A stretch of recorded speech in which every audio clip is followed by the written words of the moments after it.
My name's Tim Maywalt. I'm with the Charlottesville Area Tree Stewards. And I want to thank the center for the invitation to come and talk a little bit today about how each of us who live in the area can support urban and rural trees. Um, let's see, maybe I can even figure out how to advance this. Ta-da! Okay, so let me tell you a little bit about Tree Stewards first. We're a nonprofit, all-volunteer organization. There are about 13 chapters across the state. We're similar in some respects to Master Gardeners and Master Naturalists. And we serve the area of Charlottesville and the 5 surrounding counties. Our mission, let's see, is to support urban and rural forests and promote knowledge and understanding of the value of trees for present and future generations. And we're active in a lot of areas. One of the things that we do a lot of, because it's so helpful in helping individuals to support local trees, is education. And we do that in a number of different forms. We hold a whole bunch of tree walks in the area at James Monroe's Highland, at city parks, Garden Tow, Penn Park. We take a walk downtown and look at some street trees, urban park trees. In addition, we hold classes where we teach people how to do things like take care of your trees, how to prune them, how to select the right tree for the place where you want to plant it, care for it, plant it, prune it, and we deal with some of the threats to trees, particularly non-native invasive plants. We'll help people to identify what these plants look like, how they affect our native plants, and what to do about them. We have a class on how trees and wildlife work together. And we have another class on ongoing efforts on the part of the American Chestnut Foundation to try to restore the American chestnut tree. We lost 4 to 6 billion of them in the last century due to a disease called chestnut blight. And we're trying to get that tree back. Actually, it still grows out in the forest, but they only grow to maybe 10 to 15 years old, get to be maybe 10 or 15 feet tall, and then they become subject to the blight and die. So now they're out in the forest, but only as an understory tree. We're trying to get them back as a full-size tree. So in addition to the educational things we do a lot of project work. We do a lot of hands-on work. We plant trees, and we plant in public spaces, city and county parks, open spaces. We plant street trees in certain neighborhoods, all of it on public property. And we prune trees in the same areas. We prune city and county trees. We'll talk a bit about pruning later. We have our own nursery. We buy small, maybe 1 foot seedlings, and we pot them in soil, grow them for a year or two, and then sell them when they're maybe 3 feet tall or so. I'll talk more about that in a moment. We do a lot of invasive plant control in city and county parks. We remove invasive plants that are a threat to our native plants and are out competing them. And we do some forest restoration projects. For instance, if we've removed some invasive plants, that kind of leaves a vacuum, and we want to fill that vacuum by replacing those areas with the native plants that were outcompeted by the non-natives. And I mentioned we grow our own trees, and that's those are trees that we sell a couple times a year. We usually have a spring and a fall tree sale. Excuse me. Of course, nowadays everything's kind of on hold for a while. But we sell maybe 3 foot saplings, which we buy for $2.75, $3 a piece. We sell them for $5 to $10, and that covers the cost of buying a new set the next year and paying for the pots and the soil that we need to grow them. And water. We use a lot of water. Trees like water. Speaking of which, so you can learn a lot more about the kinds of things we do, and we have a lot of information posted relative to how to care for your trees, recommendations for trees to plant, that kind of stuff, all on our website. And at the bottom of the page there in yellow, you can see our website name. You can cruise on over there and get some information. Excuse me. And we have a lot of fun. Here you see a group where we've just finished doing some invasive plant removal at James Monroe's Highland this past winter. And this is an interesting mixed group. The younger people, a lot of them are UVA students, and we just happened to schedule this activity on a weekend that was parent-student weekend, and a lot of them brought their moms and dads along, and we had a great crew out there. And the reason everybody's smiling so much is they're all eating cookies. Like here I am, chomping away on a cookie. We always make sure that our workforce gets plenty of good cookies. Okay, so different ways you can support local trees. We're going to talk about all of these. And we'll start by talking a little bit about learning about trees. The more you know about trees, the better able you're going to be to support them in a variety of different ways.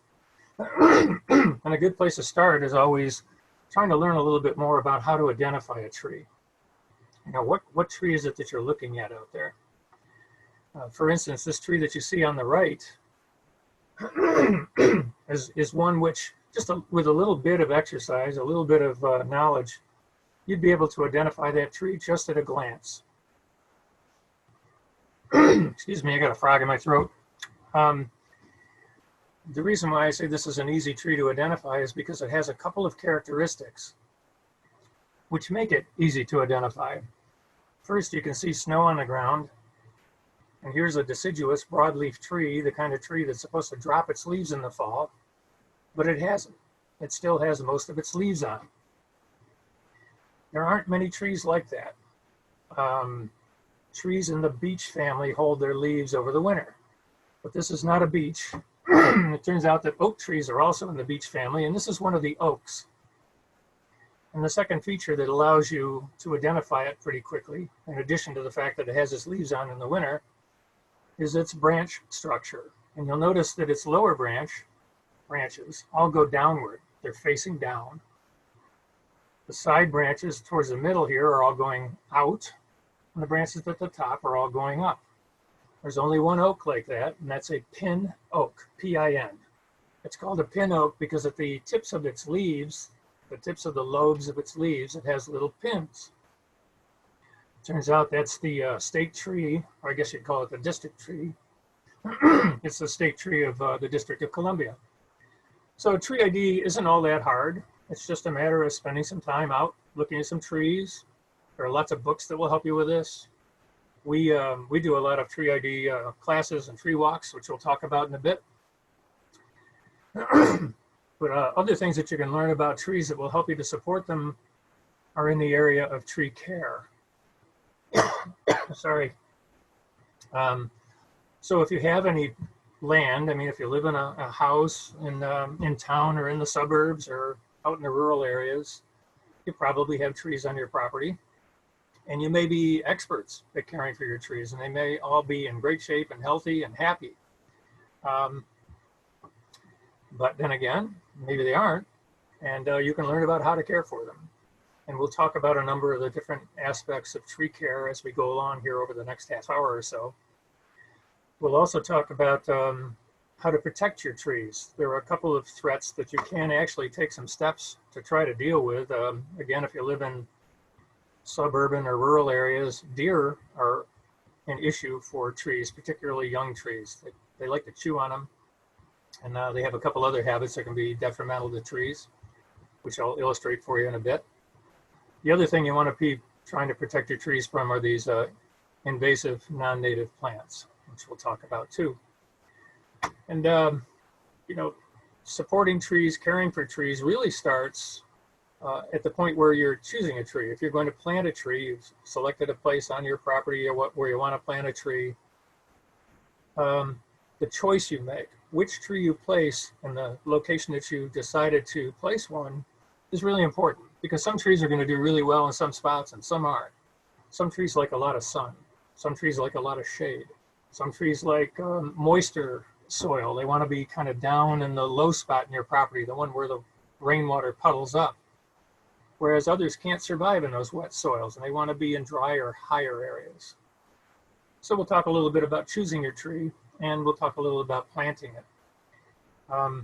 You can dig a hole and stick a tree in the ground and throw the soil back in there and cross your fingers and hope that it does well, and it may. But there are some things to keep in mind if you plant your own trees. One thing to keep in mind is it's a good idea to plant a small tree. The smaller the tree you plant, the easier it is to care for its first few years. Planting a tree is, like having a young child. They need a lot of care in those early years. So we'll talk about some of those things in the next few minutes here. All of these things that I'm going to be talking about are things we do as tree stewards, and we're not the only ones who do this kind of stuff. Your master gardeners, master naturalists, your native plant society, these are all local organizations that are involved in one way or another at different times during the course of the year with work related to trees. So, identifying trees. Here's a photo of one of our tree stewards. Actually, her name is Emily, and she and I became tree stewards together about 10 years ago when we lived up in Northern Virginia. We were members of the Arlington Tree Stewards. I moved down here shortly after that, and Emily moved down here about 3 years ago. And she's really good with tree identification and explaining to people what the features are of trees that can help you to identify them. She's great at that. And, knowing what tree you're dealing with is more than just a matter of being able to impress your friends by saying, hey, look, there's a red mulberry, or there's a red maple, or there's a red oak. Knowing what tree you're dealing with can help you with a lot of different aspects of supporting that tree. Like, you can tell whether it's a healthy tree just by looking at it if you know what tree it is. For instance, if you look at these trees, you say to yourself, oh my gosh, look at their bark seems to have fallen off. There's just a little bit of bark left on these trees. They must all be sick. But actually, that's not the case. These are a particular tree who have the habit of losing their bark. They have what's called exfoliating or peeling bark. And these trees are in the sycamore family. If you know what a sycamore looks like, usually when the bark peels off a sycamore, it reveals a much whiter bark than this. White, dirty white, something like that. These trees, as the bark comes off, reveal a greener color. And these are a cousin of the sycamore. These are called the London plane tree. And this is the main tree, street tree that's used throughout Europe. If you go to London or Rome or Paris, this is the tree you're going to see mainly on the streets. It's a hybrid between the American sycamore and the Asian sycamore. And those trees were mated together because when you get the hybrid of them, it's an even tougher tree and can support living in the environment of a street side better than the sycamore, the American sycamore. It's better able to deal with exhaust emissions. It's better able to deal with lower water availability and so on. So it's a great street tree. But you can look at it, think it's not doing well, find out what tree it really is and go, oh, that's what it looks like naturally, that tree's okay. So if you learn what kind of tree you're dealing with, you can look for signs of sickness or pest attack. You can look up what the best time of year is to prune it. There are some times of year that are better for some plants than others, and it's not the same for all trees. Some trees you want to plant in the spring, prune in the spring. Others you want to prune in early winter.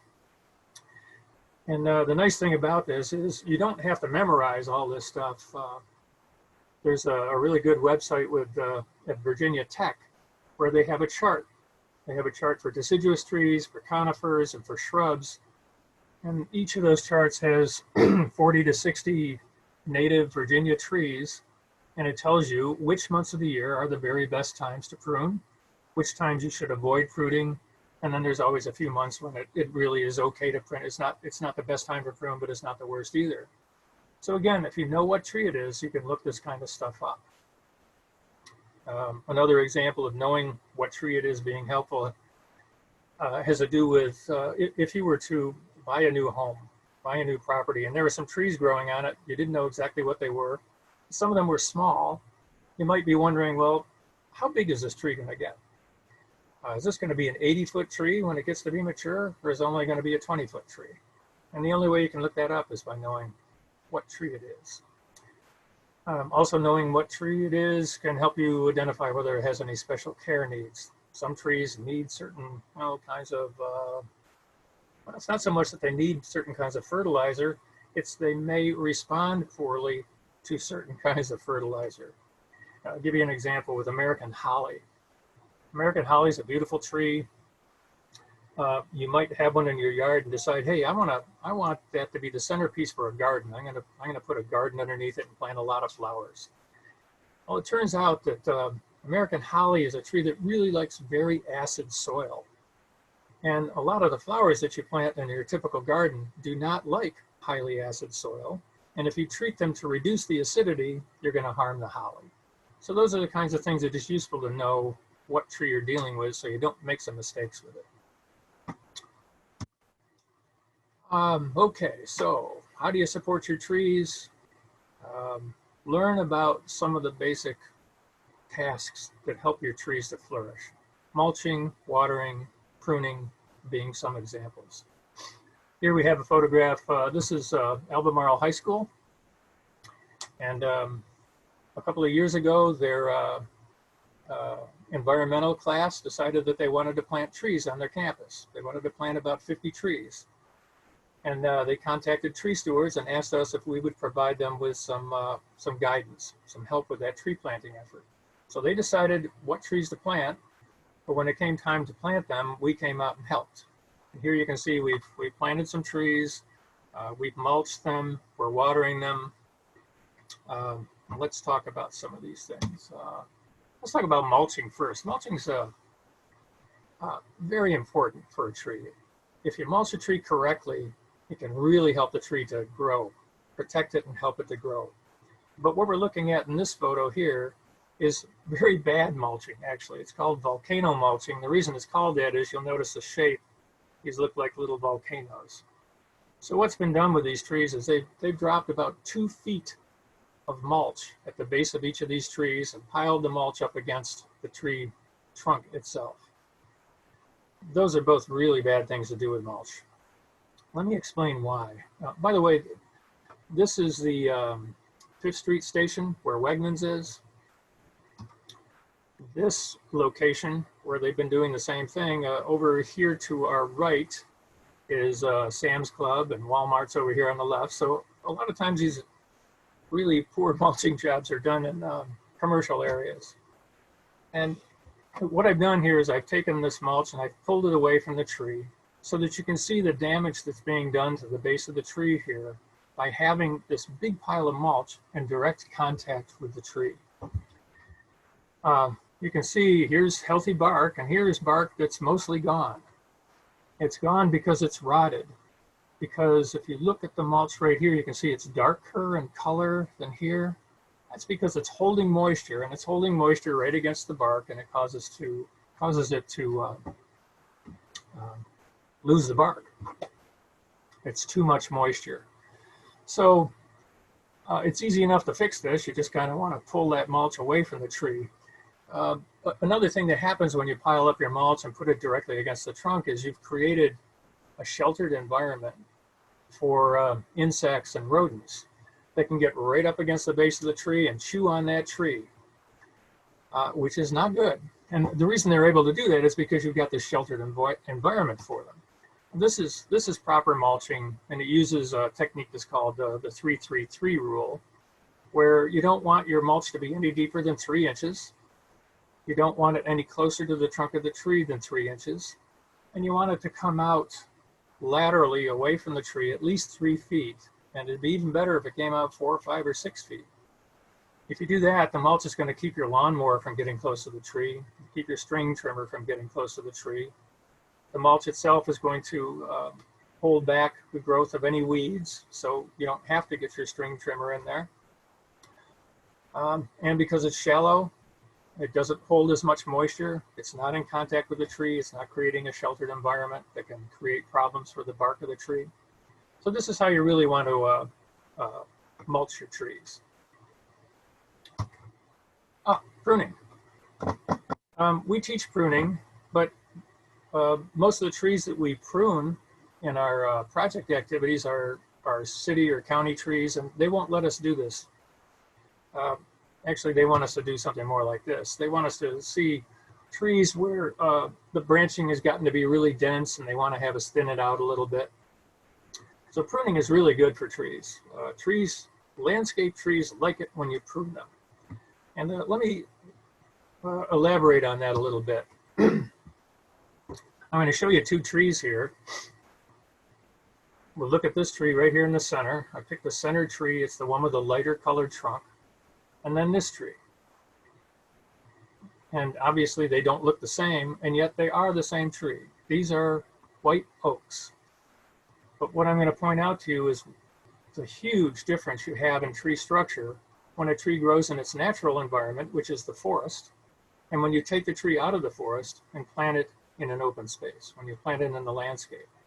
The tree takes on a totally different anatomical shape. And that can be problematic. So if we were all sitting here together, I would ask for a show of hands, and I would ask you two questions. The first question I'd ask would be, do any of you go into the forest and fertilize the trees in the forest? Apply fertilizer to the trees in the forest? And I think you'd all say no. And you'd say that because I think most of you realize that forest trees fertilize themselves. And the way they do it is they drop their leaves. And their leaves form what's called forest litter. You can see it on the forest floor here. And those leaves gradually decay. And as they decay, they release nutrients into the soil. Those nutrients are taken up by the roots. They go back into the tree, up into the tree, and build new branches and new leaves, which in the fall come down off the tree, decay, release their nutrients, and that cycle goes on and on. Nobody needs to go out into the forest and fertilize trees. The same is actually true for pruning. How many of you go out into the forest and prune trees? And I would expect none of you do, and you don't have to, because forest trees prune themselves. And let me point this out. You can see on this trunk some dark spots here, here, here, here, here, here. It's a little hard to see, but basically those are the scars from old branches. When the tree was smaller, it had lateral branches. But as the tree grew up and its upper branches got into the canopy where the sun is, the most efficient photosynthesis is taking place up here where you have direct sun. And those lower branches, the leaves were mainly shaded out by the upper branches, and the tree said to itself, well, I'm getting great production of food up here, but not much down here, so I'm going to stop giving water and nutrients to these lower branches, and I'm going to let them die. And they do. They let them die, and they fall off. That's self-pruning. So forest trees self-prune. We don't have to prune them. But when you take a forest tree out of the forest and put it into the open landscape, as you can see, you get a completely different structure here.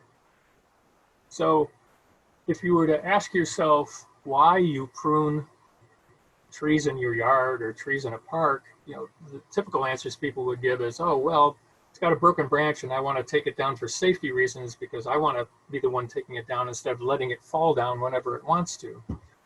Or I want to prune it to give it a better shape for aesthetics. Or I want to prune it because it's a fruit tree and I want to increase production. But the real bottom line about pruning landscape trees is the reason we do it is because we have to do it, because they don't prune themselves. Forest trees prune themselves, landscape trees don't. And let me just point out a couple of things here about pruning targets on this tree. If it had been pruned when it was younger, it wouldn't have a couple of the problems it has right now. Well, I'll just take a couple here. Right here in this part of the tree, you can see there's a whole bunch of really big branches coming off the tree within about 10 feet of trunk. When you have a cluster of big branches like that, all coming out of the same point in the trunk, you have a weak point. That's a place where the trunk could fail in high winds or an ice storm or a snowstorm. Another place where some pruning should have happened when it was young is right here, where you see the trunk comes up and splits. Half goes this way, half goes this way. This is another place where some pruning should have been done when it was young. So when tree stewards prune trees, that's the kind of tree we prune. We try to prune trees in public spaces. Maybe we start pruning them about 3 years after they've been planted. When they're easy to reach, you can see the structure very well. It's easy to see what your targets might be, what branches might I need to do some pruning on. And you don't need any specialized equipment or specialized training. You just need to have like a basic knowledge of pruning. So if you make these kinds of corrections on small trees before they get big and out of your reach, you can keep them from having either failures in the future or having to hire an arborist with a lot of heavy equipment to do the work for you, and that can be quite expensive. So a great way to support your trees is to prune them when they're young. Another thing for supporting trees, I mentioned before that there are two threats to trees that are, at least you can try to manage. First is non-native invasive plants. We'll talk a little bit about this situation. What you're looking at here is these are trees, but they're completely covered by climbing invasive vines. And this is actually a group of different invasive vines here. It's mainly a vine called porcelainberry, which looks kind of like grapevines, and some invasive bittersweet and honeysuckle. And what this stuff does is it climbs up the tree, and its leaves cover the leaves of the tree. So now the leaves of the tree are having a really hard time performing photosynthesis because they're being shaded out. Also, the vines themselves and their leaves add a lot of weight to the tree. And you can see that in every one of these cases, they've already broken off a lot of the lateral branches. All you're left with are these kinds of tubes. And the next thing that's going to happen is these are going to topple. So this is an area where the invasive plants have been let go a little bit too long. We try to get to situations where the invasive plants are newly arriving and try to take them out before they get a good foothold. And what's really kind of bad news about this is Monticello. A little scary when that's happening at a World Heritage Center. Anyhow, second problem that we try to work with to deal with is deer. Now, if you live in Center City, or if you live in a condo or an apartment, you don't have your own trees, this isn't much of an issue for you. But if you do have your own trees on your own property, and if you have deer in the area, you'll find that one thing they like to do, besides browsing, where they'll just kind of come up and chew on the nice new green shoots, is the males grow a new rack of antlers every year. And their antlers are covered with kind of a smooth, velvety material, which gradually sheds off. But in that process, it's itchy to the deer. It's an irritant. And they want to speed up that process of getting it off. And the perfect thing they find to do that with is newly planted trees, small trees. So they rub their antlers against them, and you can see what the damage is. It strips off the bark. And tree bark is just like our skin. 99% of the threats against our bodies, we're protected against by our skin. Bark is the same thing for a tree. And when that bark gets stripped off, the tree can die. So deer browsing is one thing. Deer rubbing is another. It can kill your trees, but it's pretty easy to deal with. All you have to do is build what we call a deer cage. You just take a little bit of fencing and put it around your tree and put a couple stakes in. And once the tree gets to be maybe 3 inches around at the bottom, maybe even 2.5, the tree will become rigid enough that the deer are no longer interested in using it to rub against, because it's not as flexible anymore and doesn't bend when they scrape against it. It's too stiff, so it's uncomfortable for them. So once the tree gets to be a little bit bigger, you can take the cage off and you're in good shape. So these are all different ways that you can support your trees. Back again to our invasive plants. I did want to mention a little bit about English ivy. If you live here in town, if you live in any town in the eastern United States, you're probably going to find that there are problems with English ivy. English ivy is a really great ground cover. It just loves to spread, and the problem with it is it's really hard to keep from spreading. It is a non-native invasive plant, and it'll creep along the ground, and then when it gets to anything vertical, it just considers it to be a trellis and starts climbing up it, with the intent being to get up into the sun. The reason it wants to get upward and into the sun is until it does that, the only way it can spread is by creeping. But once it gets up into the sun and has been in the sun for maybe 2 or 3 years, it graduates from its immature to its mature stage, and it starts to produce fruit, starts to produce berries. And that's when things get bad, because birds eat that fruit, and the birds' stomach acids can digest the pulp of the fruit, but they can't digest the seeds. Their stomach acids do scour off the outer layer of protection on the seed, though, so that when the seed moves through their body and comes out, lands on the ground in what's basically a puddle of fertilizer, it's all ready to grow. That's why when you look around the Charlottesville area, you see English ivy on tree after tree after tree. That's how it got there. The bird sits in the tree and does its business, and the next thing you know, you got English ivy and more of it. So we get together a number of times each year with citizen volunteers.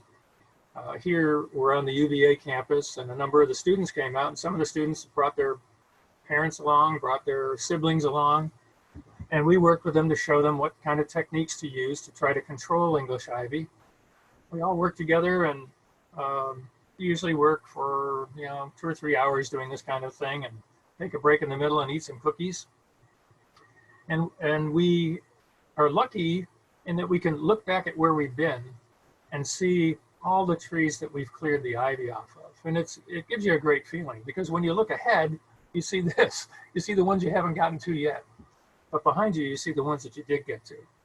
So it's great support for the trees and makes you feel pretty good about the difference that you can make.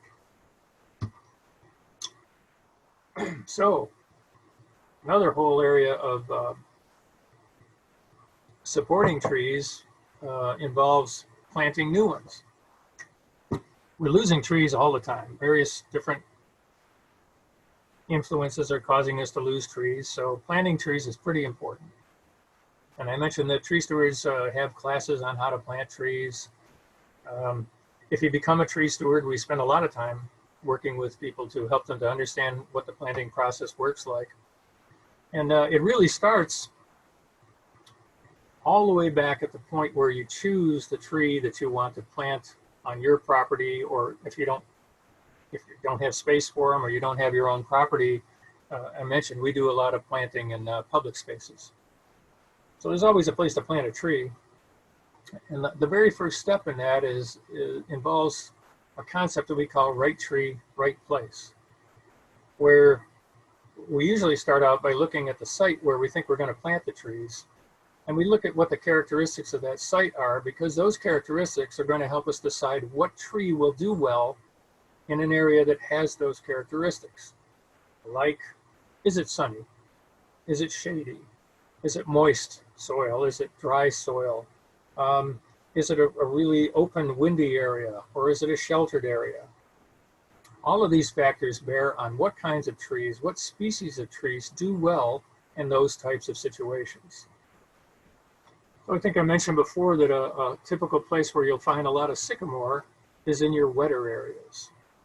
Sycamore, hornbeam, black willow, locust, all those trees like to be down near the riverside. But as you go up higher, start going uphill away from those lowland areas, particularly in the ones that are south-facing or west-facing, you're getting into really dry soils. And that's where pine trees tend to do really well. And if you go over that hilltop, you're still up in the highlands, but you're in an area that's not getting direct sun, then you're going to be seeing a lot of your broadleaf hardwoods. So just the place where you are can tell you a lot about what tree is going to work well there. And since nobody including the most educated arborist, tree expert that there is out there, can keep all this in their head, we've got some nice charts on our website. We have one that lists about 80 trees. Roughly 70 of them are native trees, and then about a dozen that are not native trees, but are ones that do well in this ecosystem.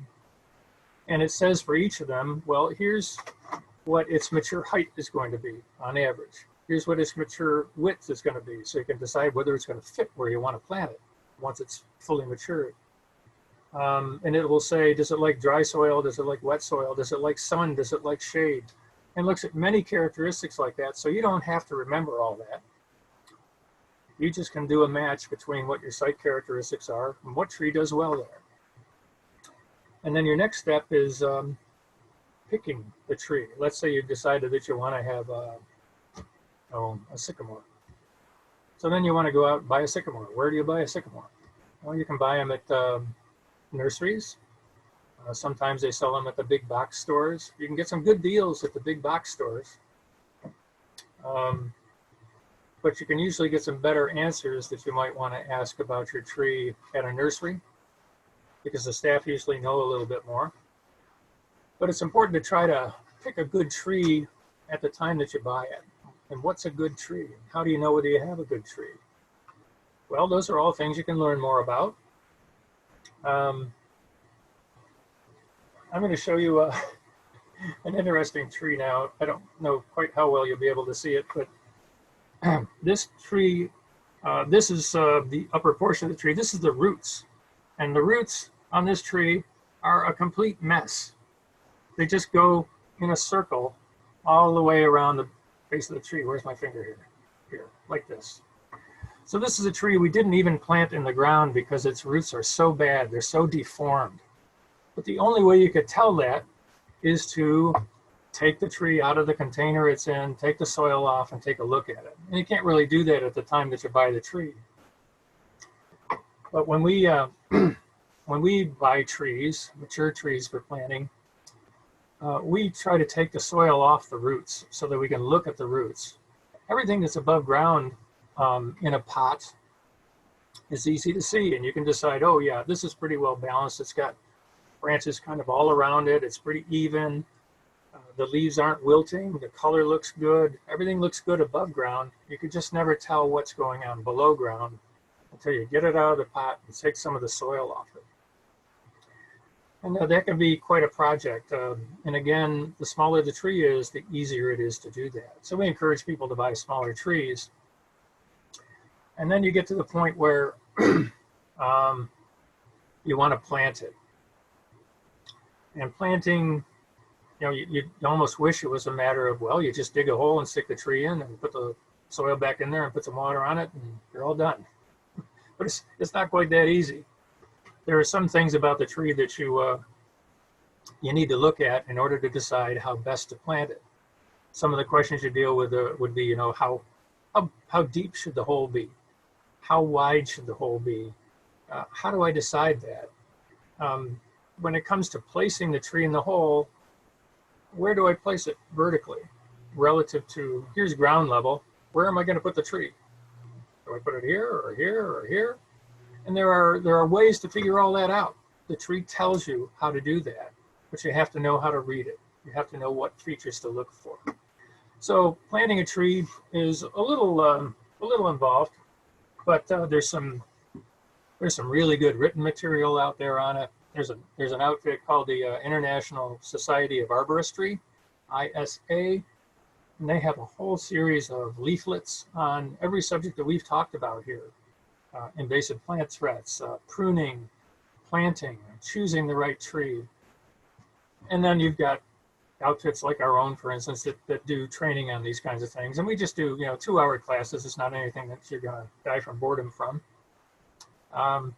And you'll walk away with some pretty good information that'll help you to support the trees that you either want to plant or to care for the ones that you already have on your property.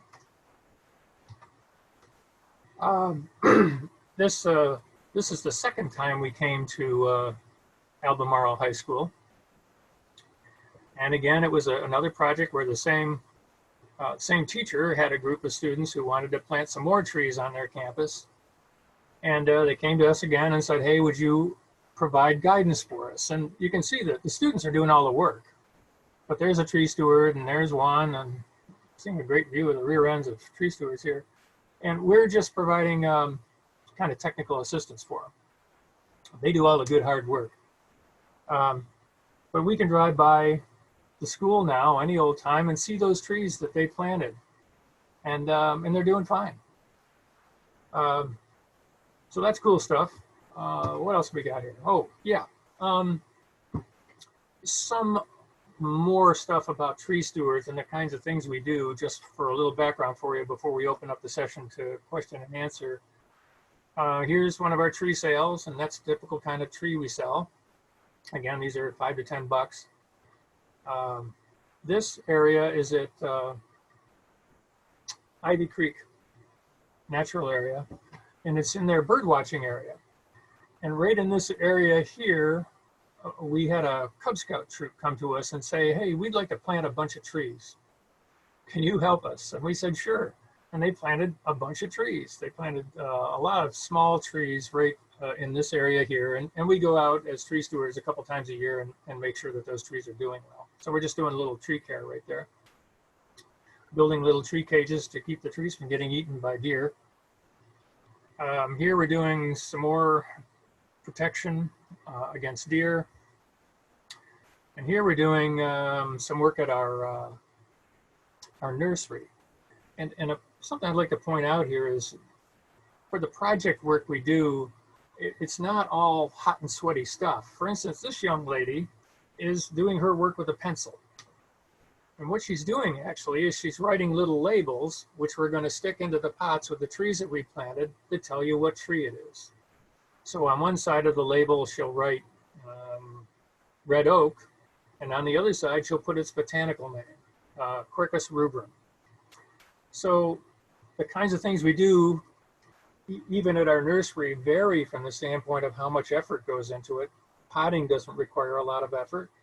But then on the other end of the spectrum, we've got people who are going to pick up all those pots and haul them over to our racks and line them up. So not everything we do requires a lot of physical exercise. Some of what we do does. Some of us has us out in the woods. Some of the things we do don't even require us to leave our homes. Like right now, our education, our training classes, we're doing this way. We're doing them as a webinar. So didn't have to go anywhere for this. And we have a big organization. We've got about 150 members, and that requires a lot of administrative background work. We have, you have 150 people, you have to have committees. So we have committees. We have an education committee that decides what we're going to teach and where and when and how. We have a projects committee that decides what we're going to plant or prune and what, where, when, who's going to be involved. How we get the word out to the public. We have a communications committee that works with the media. So we have a whole bunch of different things we do, some of which is actual physical work, hands-on with trees, and some of it is kind of all the background stuff you do to make this all happen. So I wanted to thank you for the opportunity to talk to you about how you can support trees. I encourage you to get out into the woods and see them. We're going to have some questions now, and if you have any further questions after this, here's an email address where you can send in your questions. So I'm not sure how much time we have left here. We're good, and I'm going to put the, I'm just typing in your Education 3 at SeavilleAreaTreeStewards.org into the chat. Let's see, okay. Area tree. I should also and mention, then you, yeah, go ahead. I was going to mention that there are a number of tree stewards here in the audience. So if when we do the question and answer session, the questions are too hard for me, I'm going to give them to them. Okay. Yeah, so if you want to stop sharing your screen, that way I can see everyone, yeah, that'll be sure. Super. Thank you. Boom. All right. All right, so let's see. You can either put your question in the chat, or you can unmute yourself and I'll call on you, or you can do this and I'll call on you.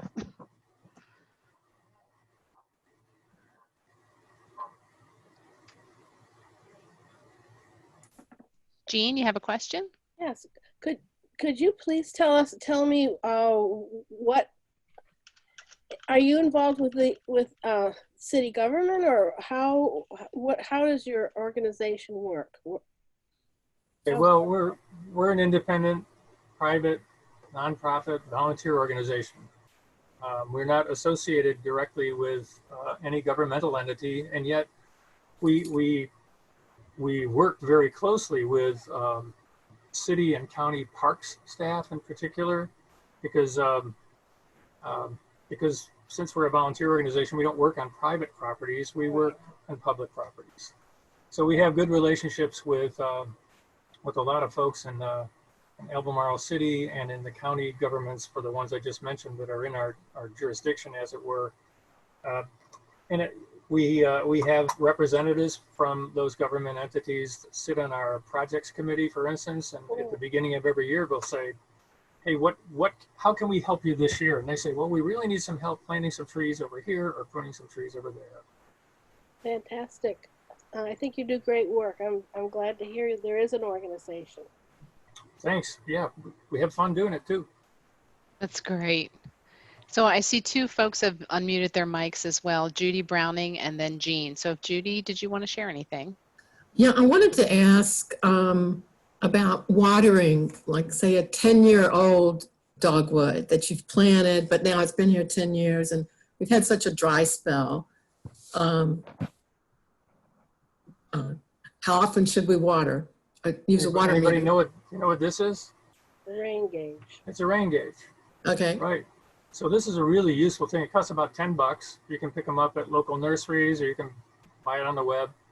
And you want to stick it in the ground, or it actually has a couple places where you can stick it on a fence post or something, in an area in your yard where there are no trees above it, so that when it rains, the full rainfall is going to be recorded.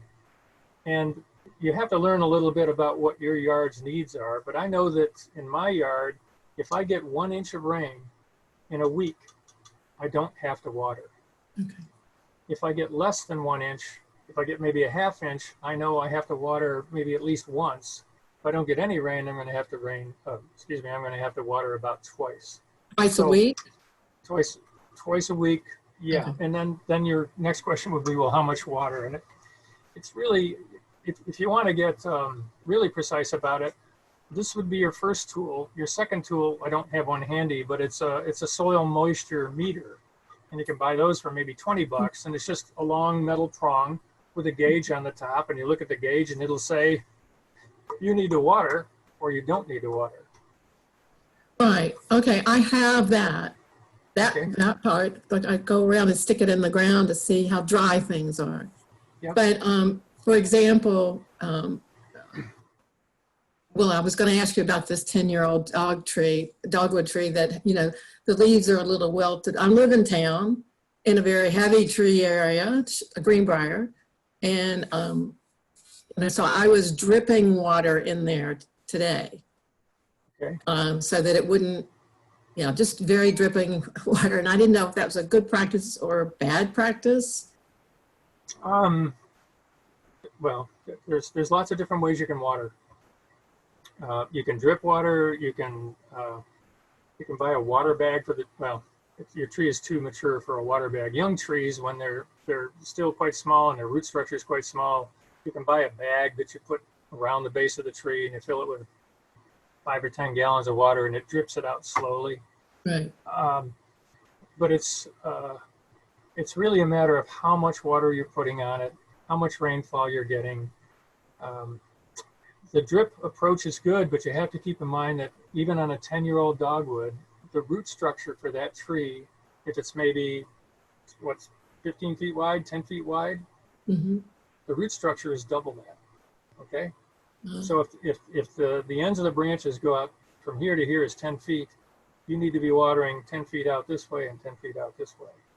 So the root structure is really big and you got to get the water into the entire root structure. So you might want one of those sort of things that, swings the water back and forth like that. Okay. Or you just take your hose and you want to spread all over, not just under the tree. Okay. Okay. Yeah, and the other question that I have when you're talking about mulching And obviously we have a lot of trees in our yard. So I should leave the leaves around the trees and just break them off the yard? And do I need to shred the leaves? Okay, so we're talking about leaf mulch. I tend to use a coarser, thicker mulch myself. I use wood chips, and one of the reasons for that is I can get them for free. There are people around here who are cutting down trees, and I just go over and talk to them and ask them if they'll dump a load of wood chips on my property. Leaf mulch tends to deteriorate pretty quickly. I tend to use that as compost more than for mulching. But you can, and I do shred it. Again, I shred leaves more because I want them to deteriorate faster, and they're natural fertilizer. They're going to release their nutrients into the soil faster the more you chop them up. But leaf mulch isn't all that good a substitute for a rougher, coarser kind of mulch. Okay, so you're using a hardwood mulch. Yeah, I use wood chips, kind of like Yeah. you saw in one of the photographs. But you wouldn't use pine. Well, I do, or you can. You don't want to buy the stuff that's tinted, that has color in it. Right. You want to buy just natural stuff.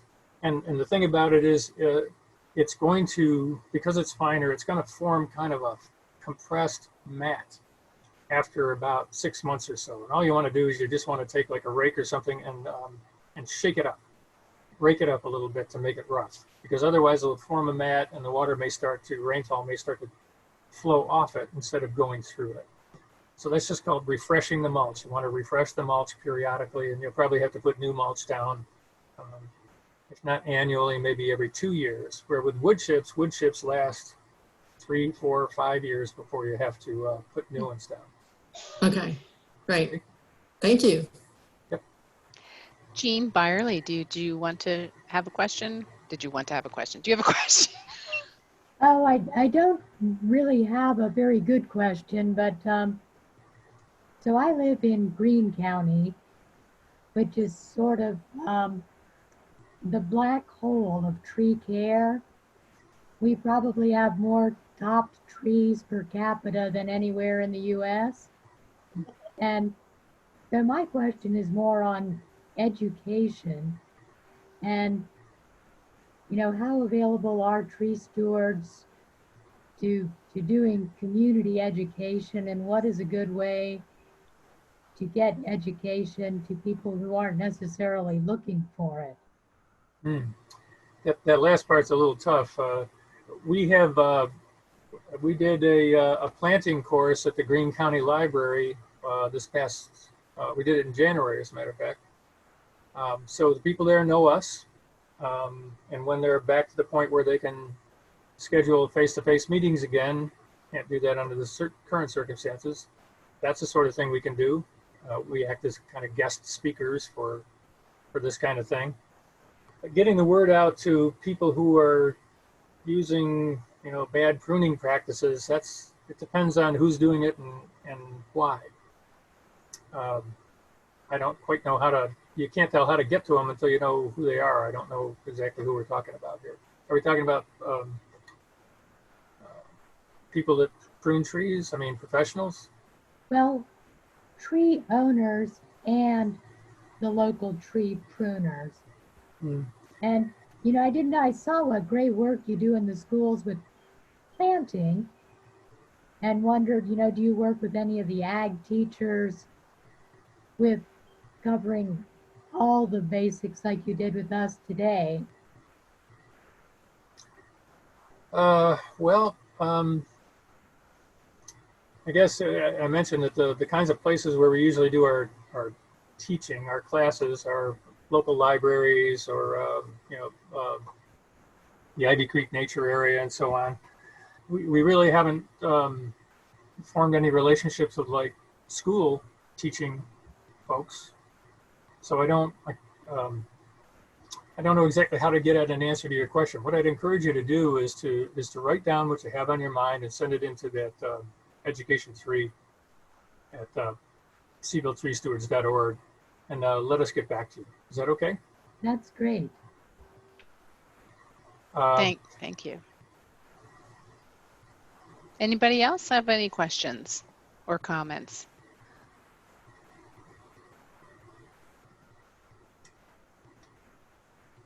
Can't hear you, Dorothy. You're muted. Ah, here you go, Dorothy. Let's see. Thank you for seeing that, Tim. There you go, Dorothy. Now you can talk. Oh, Oh, she, Back, I didn't mean, okay, thank you. yeah. I tried it on the mic at the top. That didn't work. I'm not sure why there's a difference. But anyway, a few weeks ago, maybe as few as 2 weeks, I received from the Arbor Day Foundation a beautiful table arrangement of what they are calling a summer, oh, I just forgot the name. It's an evergreen. Okay. Oh, that's terrible. Balsam. Oh, okay. And I want to know how to water it. It's about Regularly. well, I don't know, but how regular is regular? It's about 6 or 8 inches tall, very small. Oh.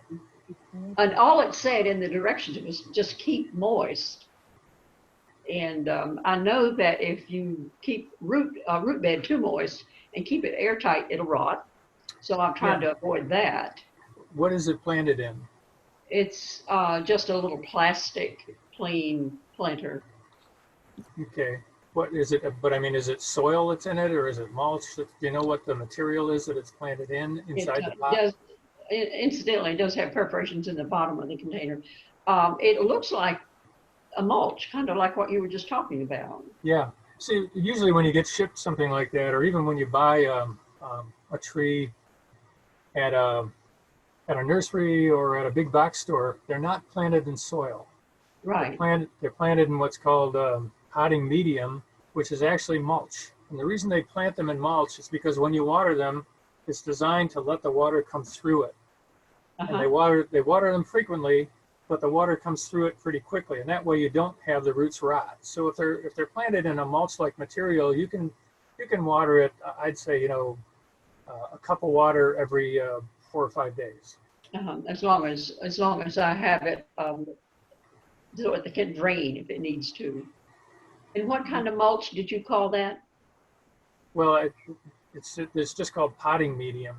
Oh, potting medium. Okay. Potting medium is mulch. It's not soil. That's why you want to, whenever you get whenever you're going to move it to the next size pot that you're going to put it in, you're going to want to put it into potting soil.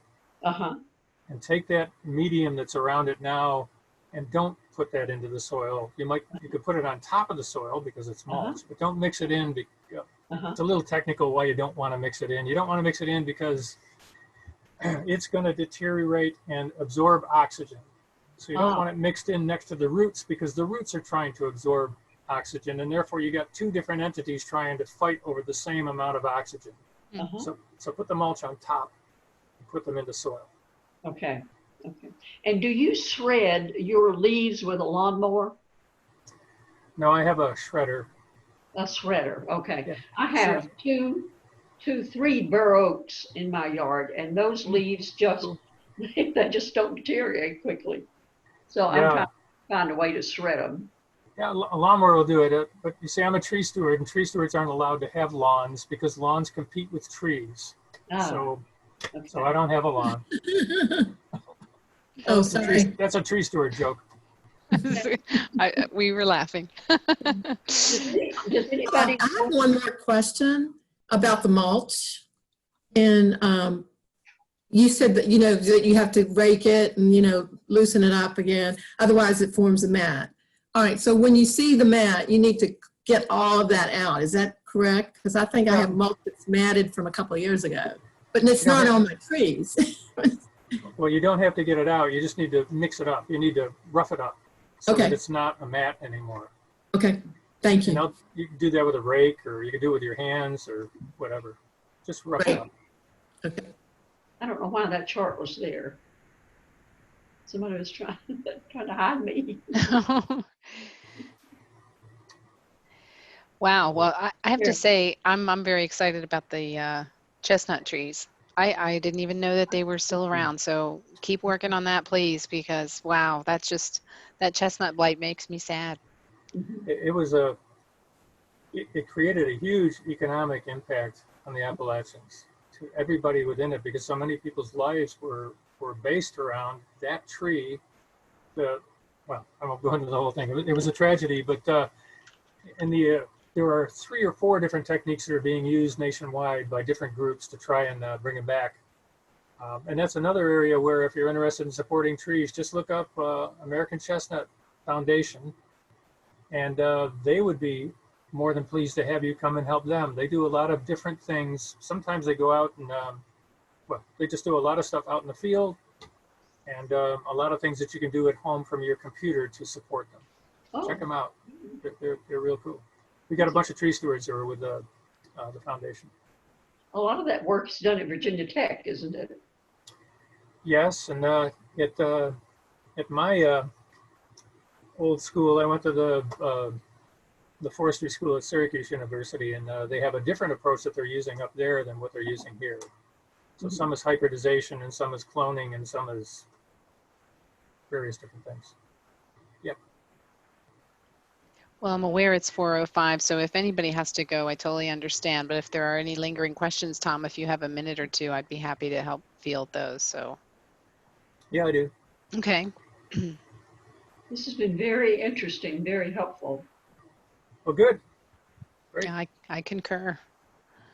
I learned a lot. I did too. Well, that was tree support in 20 seconds version, the 101 version. We've got lots of more stuff that we can share with you.